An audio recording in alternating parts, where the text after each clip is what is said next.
I'd like to call to order the Common Council meeting for the City of Muskego on September 5th, 2023 at 6:03 p.m. Attendance roll call. Alderpersons Wolf. Here. Hamel. Here. Terrence. Here.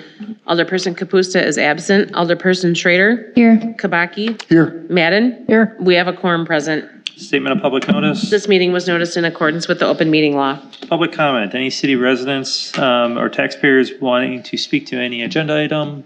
Seeing no one here from the public, I'm going to move on. Communications from the mayor's office tonight. As you'll see, we'll be presenting our budget. The information regarding the potential changes of use with the old police department. I'm reviewing some stuff. I may bring some stuff back to you before I throw that out to the public. Just kind of rethinking some of that right now. So I just wanted to update you guys on that.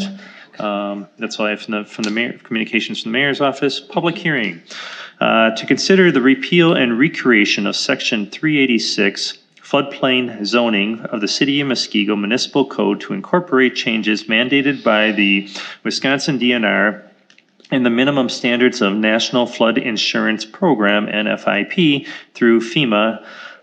This also includes the adoption of new flood insurance study, FIS documents, and new floodplain maps for portions of the City of Muskego. Adam, explain what I just said. Yeah, so we're required by state and federal law to have a floodplain zoning ordinance, which is currently chapter 386 in our code. As part of that, we are provided templates for wording from DNR and FEMA. Almost all communities in the entire state use these templates as it's very easy for us. It's basically telling us here's what the state law and federal law says you have to require your residents to do or not do in floodplain areas.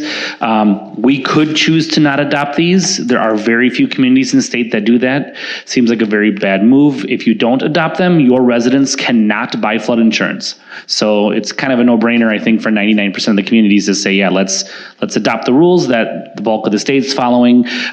So what happened is FEMA and DNR do updates every so often because they want the maps to be as accurate as possible. Whether that means more homes in the floodplain, less homes in the floodplain, accuracy is what it's all about. So they've been working for, I don't know, 5, 6, 7, 8 years. They've always been said they're kind of coming soon, but we finally got them.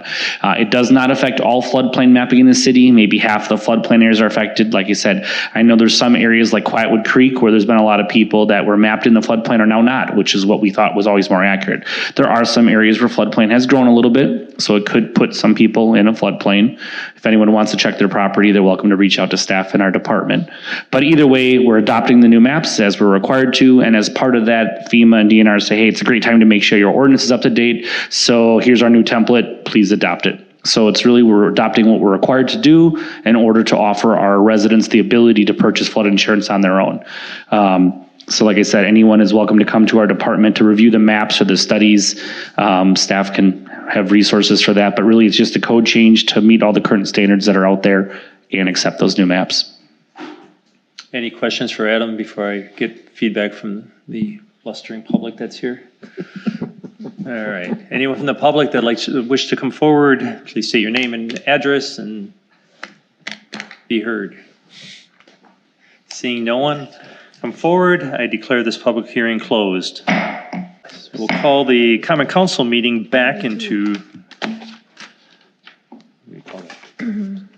order. Session, sorry. Session is the word I'm looking for.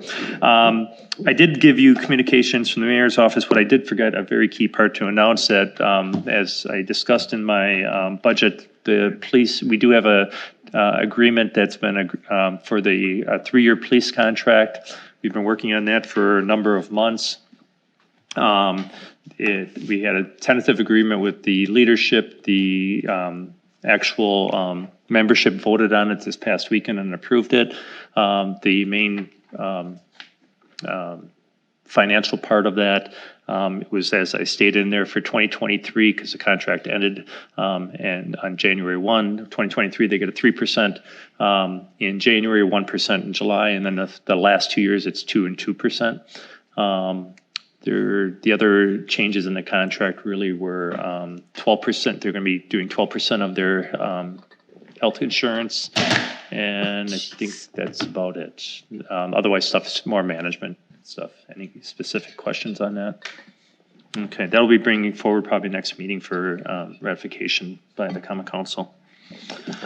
Moving on, consent agenda, approval of the Common Council meeting minutes from August 15th. Voucher approvals, Resolution 053-2023, resolution of eligibility for exemption from the county library tax for 2024, and Resolution 054, approval of a bond reduction for Home Path Financial LP. Resolution 055-2023, approval of a letter of credit reduction for PHW Muskego, Inc. Resolution 056-2023, approval of a vacant land purchase on Hillendale. And Resolution 057-2023, approval of a reduction of cash deposit for Basler. Motion to approve and gross? Second. Discussion? All those in favor say aye. Aye. Opposed? That passes. New business, there is none. Review of committee reports. In front of you, you have the Finance Committee meeting minutes from July 25th and the Committee of the Whole meeting minutes from the same date, July 25th.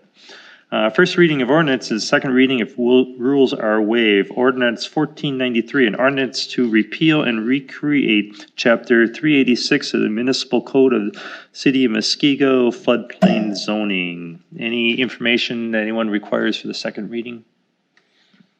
Hearing none. License approvals. Approval of an outside dance permit to TJ's Roundabout LLC, DBA TJ's Roundabout, located at South 102 West 19570 Kelsey Drive for September 16th, 2023, from 3 p.m. until 10:30 p.m. for a benefit. Motion to approve. Second. Any discussion? Seeing none, all those in favor say aye. Aye. Opposed? That passes. City officials' reports, there are none. Communications miscellaneous business as authorized by law. Any update from the aldermanic liaisons to any of the groups? All right.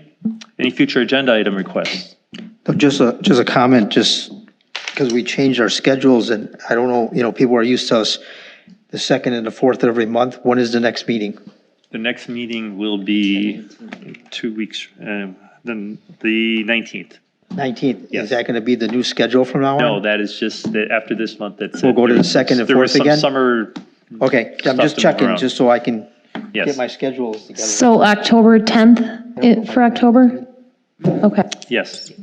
okay. All right. Any other I should be future home agenda by then. items or questions? Otherwise, the motion to adjourn would be in order. So moved. Second. All those in favor say aye. Aye. Opposed? We're adjourned at 7:06. Thank you, everyone. Oh, okay, yeah. Yeah.